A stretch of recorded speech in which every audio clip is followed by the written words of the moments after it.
Ngopi, ngobrol pajak bikin happy. 98.5 Radio, Moving Station. Hai Opinian, selamat sore. Hari ini kita ngobrol lagi nih seputar pajak di Ngopi, ngobrol pajak bikin happy. Dan seperti biasa ya, hari ini Via nggak sendirian karena ditemenin sama Ibu Sri Juweni selaku fungsional penyuluh pajak Kanwil DJP Jawa Tengah 1 dan juga Mbak Rizky Kerasintani selaku fungsional penyuluh pajak Kanwil DJP Jawa Tengah 1. Selamat siang Ibu Sri dan Mbak Rizky. Selamat siang juga Mbak Fia. Apa kabar nih Bu? Semoga sehat semua ya. Alhamdulillah sehat-sehat Mbak. Oke, nah apa ini ya, di ngobrol pajak bikin happy kali ini kita bakalan ngebahas nih seputar Hari Pajak yang diperingati tepat hari ini di tanggal 14 Juli 2021. Betul begitu Ibu Sri dan Mbak Rizky? Betul Mbak Fia. Oke nih Amenia. Nah kayaknya langsung aja nih ya kita masuk ke pertanyaannya ya Ibu Sri dan Mbak Rizky ya. Oke, nah sebenarnya kalau misalkan kita lihat ke belakang nih ya, sebenarnya apa sih latar belakang sampai akhirnya tanggal 14 Juli ini dipilih sebagai peringatan untuk Hari Pajak nih? Mungkin Mbak Rizky bisa dijelaskan? Iya, jadi Mbak Fia, hari ini tepatnya ya, 14 Juli ini merupakan salah satu hari yang spesial buat kami, khususnya pegawai DJP ya, karena pada hari ini kita memperingati Hari Pajak. Jadi, kalau boleh bercerita ke belakang ya, kenapa akhirnya tanggal 14 Juli ini ditetapkan sebagai pajak, itu karena di tanggal 14 Juli ini, kata pajak itu secara pertama kalinya dimasukkan dalam pembahasan rancangan undang-undang. Jadi kata pajak ini dalam peraturan perundang-undangan itu muncul pertama kalinya saat sidang BPUPKI. Nah itu ditekan oleh Ketua BPUPKI pada saat itu Bapak Arjuman Widyodiputro. Nah terus beliau menganggap bahwa pajak ini sudah menjadi salah satu pendapat negara yang menyokong negara untuk maju. Jadi harus ada hukum atau undang-undang yang mengatur tentang pajak ini gitu. Jadi di rapat BPUPKI yang diselenggarakan pada tanggal 10 sampai 17 Juli 1945 itu dia membahas tentang keuangan dan ekonomi. Sedangkan untuk pembahasan tentang pajak sendiri itu dilakukan di tanggal 14 Julinya. Jadi karena tanggal 14 Juli itu merupakan hari di mana pajak itu digaungkan pertama kalinya di rancangan undang-undang, maka itu yang kita pakai sebagai peringatan hari pajak kita. Dan untuk hari pajak itu memang sudah disahkan oleh keputusan Dirjen Pajak gitu. Jadi kita setiap tahunnya rutin pada tanggal 14 Juli. Nanti hari pajak. Gitu Mbak Fia. Oke, berarti sejarahnya juga cukup panjang ya Mbak Rizky ya, seperti itu ya.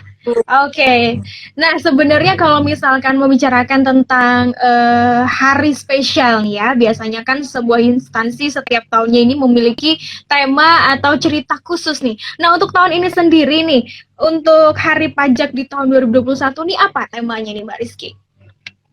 Kalau untuk tema yang diangkat di tahun ini ya kita menyesuaikan kondisi ya karena kita lagi ada di pandemi di musim kita mengangkat tema bersama pajak atasi pandemi pulihkan ekonomi. Oke. Kita sudah 1 tahun lebih ya Mbak Fia bahkan sekarang ini kita puncak-puncaknya COVID gitu kan. Iya betul sekali. Kita harus menganggap bahwa beliau ini positif supaya kita benar-benar jaga jarak, jaga prokes dengan beliau gitu ya. Iya betul. Nah, itu di musim-musim yang serba tidak menentu ini, bahkan tahun kemarin itu pemerintah sudah membuat kebijakan-kebijakan bagaimana untuk membantu masyarakat yang terdampak COVID-19. Kemudian bagaimana untuk membantu pelaku usaha ini supaya tetap bertahan di musim yang tidak menentu ini. Bahkan di kantor kami di DJP ini, kita juga untuk pertama kalinya itu mengubah layanan tatap muka menjadi layanan online. Jadi sampai sekarang pun layanan yang kita lakukan itu masih berbasis online. Dan apalagi di musim PPKM ini kita menutup sementara, mengalihkan sementara dari tatap muka ke layanan online. Jadi untuk pertama kalinya kita mengubah ke layanan online gitu. Tapi kan meskipun kita berikan layanannya secara online, kita nggak bisa menerima langsung wajib pajak. itu kami tetap berupaya bagaimana caranya wajib pajak melaksanakan kewajiban perpajakannya itu tetap dapat menjalankan kewajibannya gitu tanpa terhambat, tidak bisa bertemu langsung dengan petugasnya gitu. Iya, Kenapa? betul Karena sekali. memang untuk pemulihan pandemi dalam program PEN ya, program pemulihan ekonomi nasional itu dibutuhkan sokongan, dibutuhkan dana untuk membiayai contohnya misalnya pemberian bantuan dari pemerintah ke masyarakat, kemudian ada insentif perpajakan dan sebagainya. Itu kan kita butuh pemasukan dari negara. Nah, pemasukan negara seperti yang tertera di APBN itu paling besar berasal dari penerimaan negara. Para masyarakat, para wajib pajak untuk bersama-sama bertahan di pandemi seperti ini, membantu sekitar. Oke, nah sebenarnya nih ya Mbak, saya mau tanya lagi nih menanggapi untuk temanya kali ini. Ini kan dari yang awalnya tatap muka diubah menjadi ke virtual. Nah biasanya nih ya untuk beberapa oknum lah ya kan, ini justru memanfaatkan kesempatan ini untuk bayar pajaknya ntar aja deh, nunggu waktu udah tatap muka gitu kan. Nah sebenarnya ada nggak sih skema khusus yang disiapkan untuk Dirjen Pajak sendiri untuk memberikan edukasi gitu kepada wajib pajak agar tetap menjadi warga negara yang taat pajak meskipun di era pandemi seperti ini? Jadi kita buka kanal komunikasi itu seluas-luasnya Mbak Via, termasuk di masing-masing KPP ya, di masing-masing KPP itu sudah menyiapkan beberapa nomor yang bisa dihubungi gitu. Itu mulai dari pembuatan pembayaran, terus untuk konsultasi, biasanya konsultasi by phone datang langsung gitu kan. Nah, karena musim pandemi kita buka untuk bisa melalui chat gitu. Jadi nanti permasalahan yang dihadapi itu akan diselesaikan melalui kolom chat WhatsApp tersebut gitu. Jadi nggak cuma telepon, nggak cuma email, tapi kita juga membuka untuk kanal-kanal komunikasi seperti WhatsApp. Oke, seperti itu. Nah, sekarang ini kita beralih ke beberapa pertanyaan dulu ya, Ibu Sri dan juga Mbak Rizky yang datang dari penggemar nih. Mereka udah bertanya di WhatsApp kita di 0878 33300 400. Ada Dimas nih di Semarang. Kak mau tanya dong, selama PPKM ini bagaimana jam operasional di kantor pajak sendiri? Karena saya ini ingin banget ke KPP untuk mengurus keperluan pajak saya. Nah, mungkin bisa dijawab untuk jam operasionalnya. Kalau untuk sekarang, Mbak, kita sedang beralih ke online ya. Lagi-lagi kita beralih ke online. Jadi kalau ada wajib pajak yang ingin ada keperluan ke kantor pajak, itu kan saya sarankan untuk melakukan telepon dulu atau email atau bisa dicek di Instagramnya masing-masing KPP. Nanti di situ akan diinfokan dialihkan sampai tanggal berapa. Kalau sebagian besar dialihkan sampai tanggal 20 Juli gitu. Tapi nanti dikonfirmasi ulang apakah bisa tatap muka atau enggak, karena memang tidak semua mengalihkan ke online. Ada kan kita sesuai sama wilayah masing-masing ya, berdasarkan sebaran COVID juga itu menyesuaikan dengan wilayah masing-masing. Jadi sebelum ke kantor pajak itu saran kami melakukan konfirmasi terlebih dahulu. Kalaupun buka silakan nanti melakukan antrian online melalui Kunjung Pajak. Jadi melakukan pendaftaran antrian online terlebih dahulu. Oke, begitu ya untuk Mas Dimas. Jadi bisa dipertanyakan ke kantor pajak wilayahnya sendiri ya, apakah tetap melaksanakan secara offline atau online ini ya. Kemudian ada juga Keisha di Semarang. Kak mau tanya, saya ini dari KPP Semarang Barat. Saya udah beberapa kali daftar antrian online, tapi kok penuh terus ya, bahkan sampai seminggu ke depan juga udah penuh. Nah, mohon infonya dong Kak, kalau mau konsultasi ini selain lewat antrean online bisa kemana? Kalau untuk antrian memang kemarin pada saat masih ada tatap muka itu memang dibatasi Mbak Via, per harinya itu tergantung kebijakan KPP. Cuman memang ada pembatasan atau kuota. Jadi misalnya katakanlah pada hari Senin yang daftar 30, sedangkan yang diakomodir di hari 10 secara otomatis kan 10-nya nanti pindah ke Selasa dan Rabu gitu kan. Iya, memang betul. ada batasan kuota seperti itu. Nah, saran saya buat Menia tadi ya, untuk Semarang Barat itu dia sudah punya Instagram sendiri. Nah, itu bisa di follow Instagramnya di KPP Pajak Semarang Barat. Itu nanti di situ akan ada semacam link yang nanti yang bisa diklik, kemudian bisa diikuti apakah dia masuk ke WhatsApp atau ke email seperti itu. Oke, siap ya untuk Mbak Keisha. Jadi lagi-lagi tetap kita kembalikan ke masing-masing KPP ya, di setiap wilayah ya, kebijakannya akan seperti apa ya. Oke, kalau begitu kita lanjut lagi ini ya. Ini untuk Ibu Sri pertanyaannya ya. Ini kan kita sekarang semua sedang genting menghadapi pandemi ya. Nah, untuk DJP sendiri ini, bagaimana sih program pemulihan ekonomi nasional yang diterapkan untuk aspek perpajakan sendiri, apalagi di tengah pandemi seperti ini, Ibu? Iya, terima kasih Mbak Tia. Untuk penanganan dampak pandemi melalui program PEN, Pemulihan Ekonomi Nasional. Ini dilakukan nasional di beberapa sektor. Di bidang kesehatan misalnya, itu untuk pemberian vaksin, terus pelaksanaan vaksin, dan berbagai perawatan pasien COVID. Yang kedua, adanya program perlindungan sosial yang terrealisasi sekitar 39% untuk PKH, sembako, BLT, desa, dan sebagainya. Itu yang sering orang antri itu ya Pak di BRI itu ya, sampai panjang. Iya, betul. Iya, betul sekali. Program itu ya.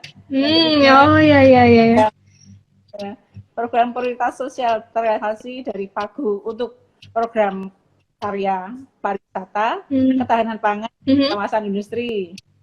Terus untuk dukungan UMKM itu digunakan untuk bantuan pemerintah yang usaha mikro, kemudian imbalan jasa, penjaminan UMKM dan lain-lain. Terus yang kelima yaitu insentif dunia usaha dalam bentuk perpajakan. Contohnya yang insentif PPh pasal 21, penurunan tarif PPh badan, kemudian angsuran PPh pasal 25, PPh pasal 22 impor, PPh final UMKM, PPh PPNBM kendaraan bermotor, dan PPN pembelian rumah. Dalam bidang perpajakan tahun 2020, pemerintah sudah mengeluarkan stimulus berupa insentif pajakan yang terus disesuaikan dengan kondisi masyarakat yang terdampak. Ada banyak insentif yang dapat dimanfaatkan oleh masyarakat, baik yang sudah memiliki NPWP ataupun yang belum memiliki NPWP. Itu ya Mbak. Oke. Ya. Nah, kemudian nih Bu Sri, tadi kan insentifnya ada banyak sekali macam-macamnya ya, ada berbagai macam jenis gitu. Nah, mungkin bisa dijelaskan Ibu untuk tujuan dari pemberian insentif itu sendiri kepada masyarakat secara langsung ini apa, Ibu? Insentif sendiri ini, insentif pajak yang bisa dimanfaatkan antara lain percepatan pengembalian pendahuluan PPN. Itu tujuannya untuk membantu cash flow perusahaan agar bisa memutar kembali untuk modal usahanya ya, biar untuk bisa untuk melakukan aktivitas usaha. Terus kemudian nanti PPh pasal 22 impor, insentif ini diterbitkan dalam rangka memenuhi impor kebutuhan bahan baku produksi untuk sektor-sektor yang masih terdampak pandemi COVID-19. Kemudian pajak ditanggung pemerintah, DTP, bertujuan untuk mendukung daya saing dan perekonomian sektor tertentu. Kemudian yang untuk tax holiday dan tax allowance bertujuan untuk menarik penanaman modal untuk meningkatkan investasi di dalam negeri dalam rangka mendorong diversifikasi ekonomi, membuka lapangan kerja, dan mempercepat pertumbuhan wilayah. Begitu. Oke, nah tadi kan dari Ibu Sri sempat menjelaskan ya, semua insentif yang sudah diberikan oleh DJP ini mencakup seluruh masyarakat, baik yang sudah memiliki NPWP maupun yang belum memiliki NPWP. Ya, nah kemudian Ibu, jadi muncul pertanyaan ya, kalau misalkan ya Bu, ada skema nih, masyarakat nih dia membeli sebuah rumah atau mungkin membeli kendaraan baru, berarti kan seharusnya ada penyesuaian antara keseimbangan dari penghasilan dan juga aset yang dia beli. Tapi kalau ternyata nih ya Bu, di lapangan kejadiannya ini mereka justru ada yang salah atau mungkin ada yang tidak seimbang atau tidak sesuai dengan kenyataannya, ini tindak lanjutnya bagaimana Ibu dari DJP sendiri? Gini Mbak, kalau ada yang tidak seimbang antara misalnya dia omset usahanya berapa, kemudian dia kok bisa membeli harga yang melebihi omset, nah itu kan jadi masalah. Di dalam pasal 4 ayat 1 Undang-Undang PPH disebutkan yang menjadi objek pajak adalah penghasilan, yaitu setiap tambahan kemampuan ekonomi yang diterima atau diperoleh wajib pajak, baik yang berasal dari Indonesia maupun dari luar negeri, yang dapat dipakai untuk konsumsi atau untuk menambah kekayaan wajib pajak yang bersangkutan dengan nama dan dalam bentuk apapun. Profil penghasilan pajak harus seimbang dengan penambahan kekayaan. Ketidaksesuaian antara penghasilan dengan pertambahan kekayaan akan berpotensi menyebabkan diterbitkannya SP2DK. Pemeriksaan oleh petugas pajak, walaupun bisa dijelaskan itu dari mana, untuk apa, nah itu kan tentu akan merepotkan wajib pajak sendiri, baru dipanggil terus untuk melakukan klarifikasi, gitu Mbak Fia. Oh ya, berarti tetap ya akan ada penyesuaian yang dilakukan oleh wajib pajaknya sendiri seperti itu ya Bu ya. Nah ya, kemudian kalau ternyata wajib pajak yang mengalami ketidaksesuaian ini, dia ini belum memiliki NPWP atau bahkan tidak sama sekali memiliki NPWP, ini perlakuannya apakah akan tetap berbeda atau seperti apa ini, Bu?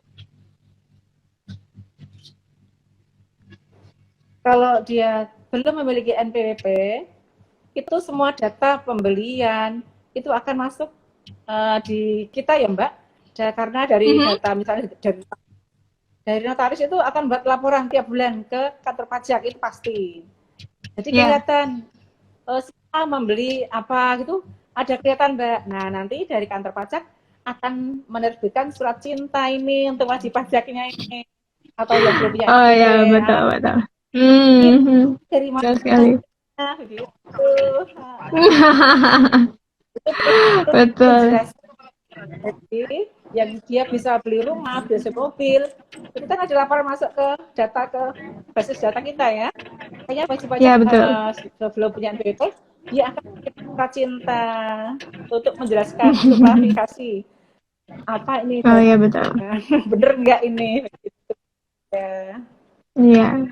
Oke, nah Ibu Sri dan juga Mbak Rizky, kita lanjut lagi nih. Ada admin yang sudah semangat bertanya ini ya, sepertinya ya.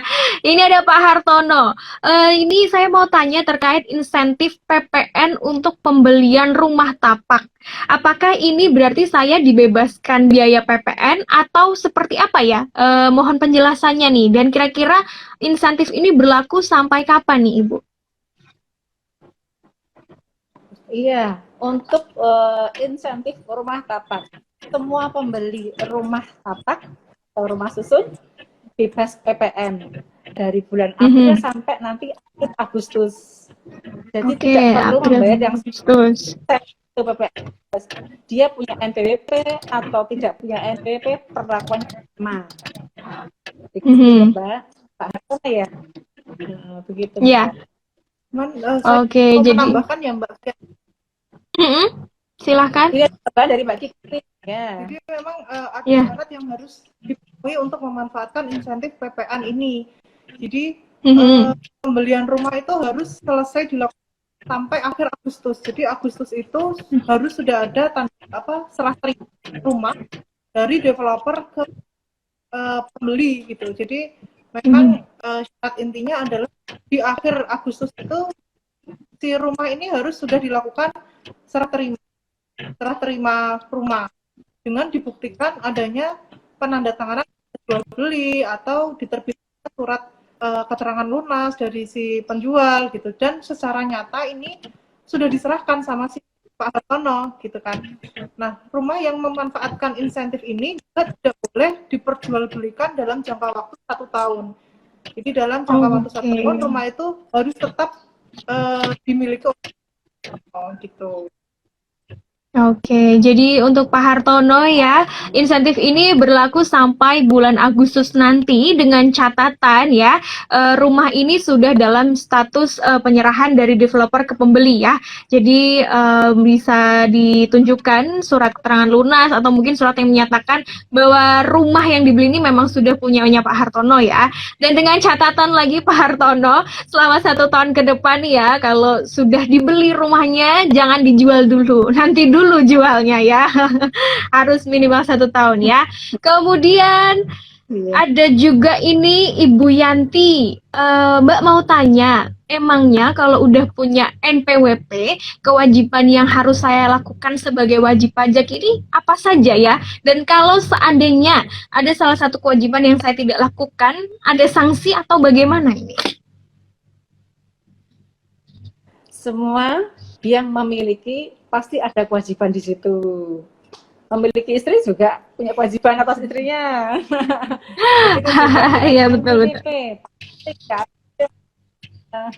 Kalau dia lupa atau tidak melaksanakan kewajibannya, pasti datang surat cinta. Kemudian ada dendanya juga.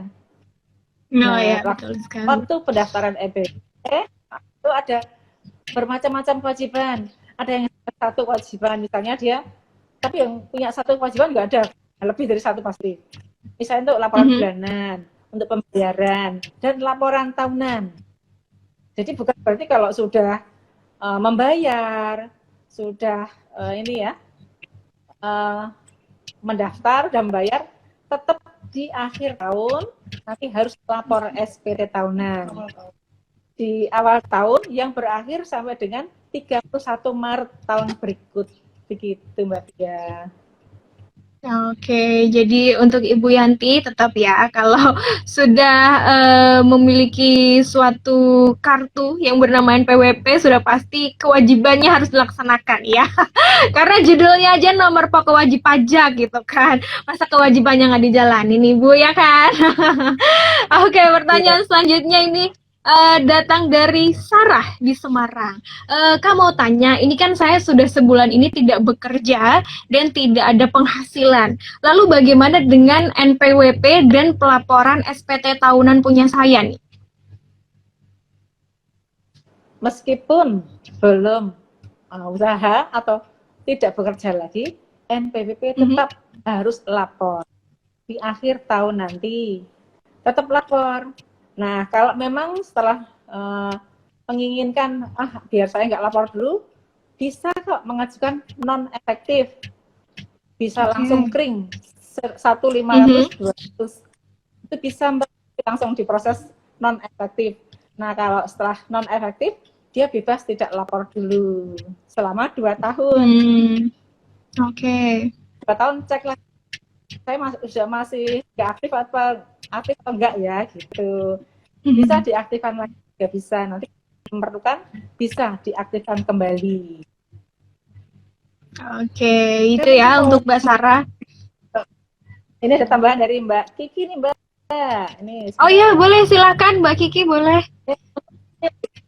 Jadi kita sebagai warga negara ya, khususnya dalam hal perpajakan itu kan kita ada kewajiban. Yang pertama, ketika kita sudah memenuhi syarat subjektif dan objektif perpajakan, itu kita harus mendaftarkan diri untuk memiliki NPWP. Kemudian setelah kita memiliki NPWP, kewajiban yang muncul adalah menghitung dan membayar pajaknya, serta melakukan pelaporan SPT. Gitu kan. Nah, di kami itu ada dua klasifikasi NPWP. Yang pertama orang pribadi, yang kedua ada untuk badan. Nah, di dua ini akan ada perbedaan kewajiban yang dilakukan gitu. Ini kan sepertinya Bu Yanti ini sama Mbak Sarah ini orang pribadi ya, NPWP-nya orang pribadi. Iya. Jadi saya bahas ini, ketika dia menjadi seorang karyawan atau dia itu bekerja di suatu perusahaan, maka tanggung jawab untuk melakukan pemungutan pajak penghasilan dan pembayarannya itu ada di pemberi kerja. Itu kalau untuk karyawan. Jadi kalau Bu Yanti seorang karyawan, beliau untuk pembayaran pajaknya apabila memang melebihi PTKP itu dilakukan oleh si pemberi kerja. Tapi berbeda lagi ketika Bu Yanti adalah pelaku usaha. Artinya beliau, contohnya beliau adalah seorang pelaku UMKM gitu kan. Nah, ini kan beliau kalau tidak ada transaksi dengan bendahara pemerintah, maka pajak yang harus dibayarkan, pajak penghasilan yang ditanggung oleh Bu Yanti itu harus disetorkan secara mandiri gitu. Artinya Bu Yanti ini melakukan penghitungan sendiri, kemudian melakukan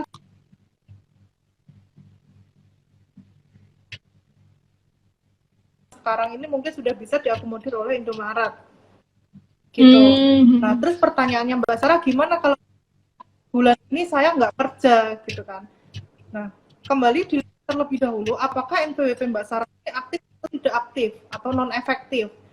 Kalau NPWP-nya itu dalam aktif, dalam status aktif, maka untuk pelaporan tetap harus dilaporkan. Kan itu nanti ada kolom penghasilannya. Nah, itu selama berapa sih penghasilan yang diterima Mbak Sarah?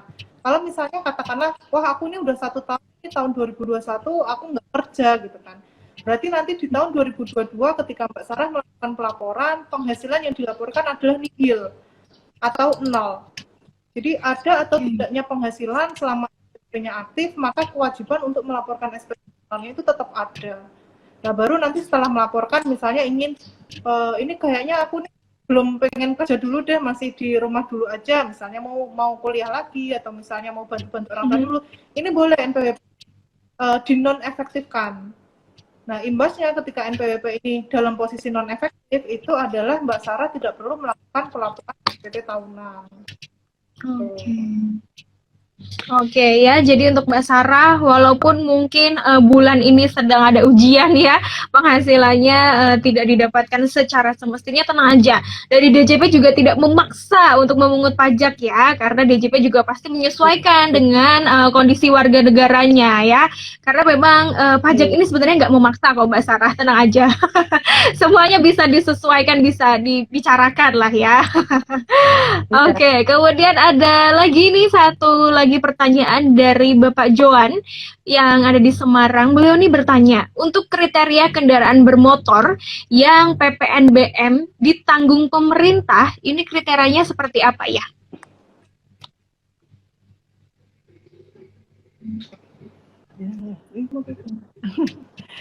PPNBM yang ditanggung pemerintah itu yang local purchase paling sedikit 60% dan segmen kendaraan 4x2 dan 4x4 kapasitas mesin di atas 1.500 cc sampai dengan 2.500 cc. Itu yang ditanggung pemerintah PPNBM-nya. Seperti Terios, Avanza.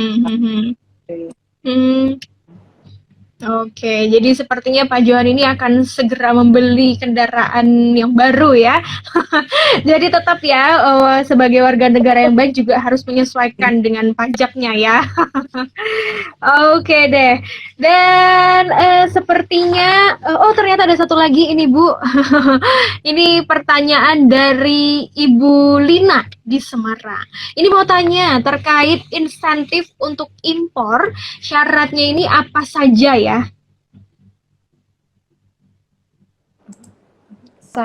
Syarat insentif PPH untuk impor. Iya.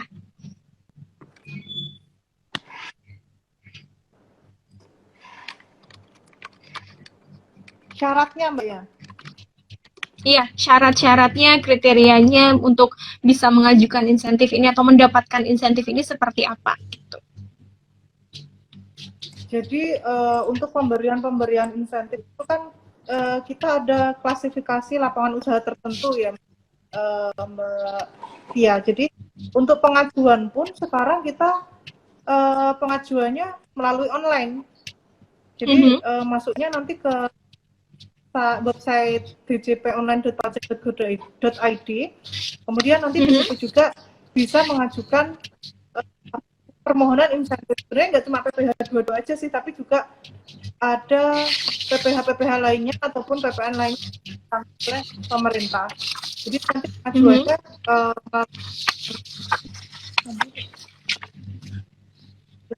PPh 22 impor yang ditanggung pemerintah itu, misalnya PPh 22 impor yang terdampak COVID-19 itu untuk obat-obat atau untuk vaksinasi itu, nah itu bebas PPh 22 impor.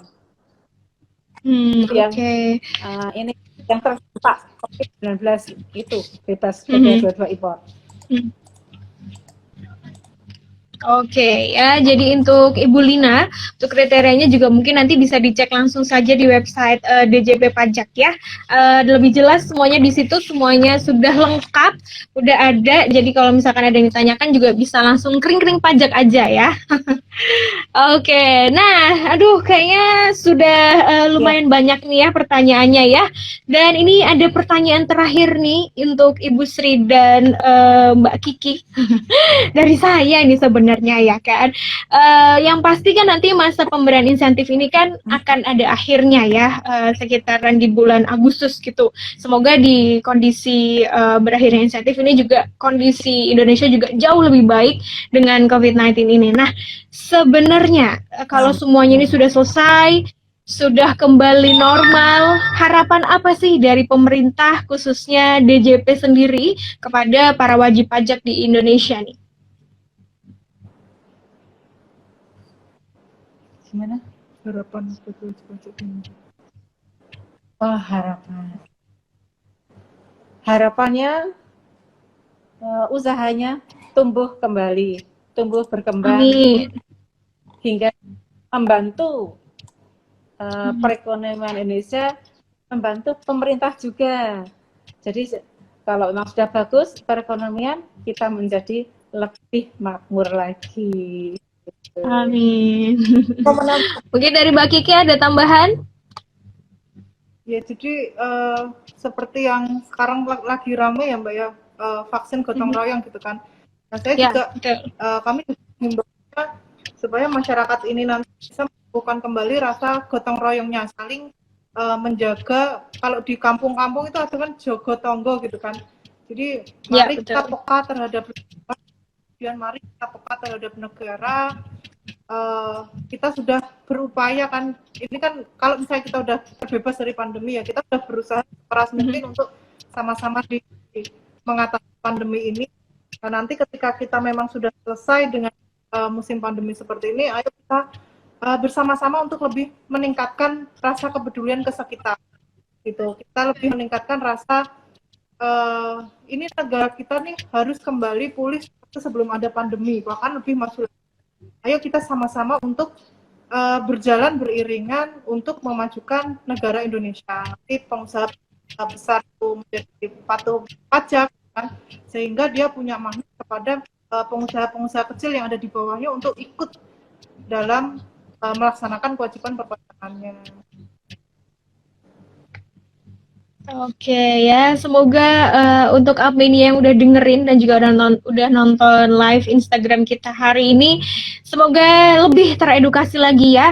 Karena jujur aja kalau di lingkungan saya nih beberapa nih ya orang-orang enggan untuk menjadi wajib pajak karena katanya ribet dan segala macamnya. Tenang aja admin ya. Kalau kamu bingung kamu bisa tanya baik di kering-kering pajak maupun secara online juga bisa ya. Atau juga mungkin pengen lebih jelas ketemu langsung juga bisa ambil antrian online ya. Jadi kalau misalkan ada yang bingung ditanya langsung aja, pasti ada solusinya ya. Seperti itu ya Ibu Sri dan Mbak Kiki ya. Betul. Oke. Sekali lagi terima kasih atas waktunya Ibu Sri dan juga Mbak Kiki. Semoga Ibu Sri, Mbak Kiki dan juga teman-teman DJP Kanwil Jateng 1 ini sehat semua dan juga happy ya. Biar sama-sama kita bisa merangin COVID-19 ini ya. Oke, dan Almedia. Iya. Iya, sama-sama Ibu. Kalau begitu Abmenia, jangan kemana-mana karena setelah ini masih akan ada MC Ari Bule ya kan, yang akan menemani kamu di Up to You dari jam 4 sore sampai jam 7 malam. Jadi jangan kemana-mana, stay tune terus. Terima kasih Bu Sri dan Mbak Kiki.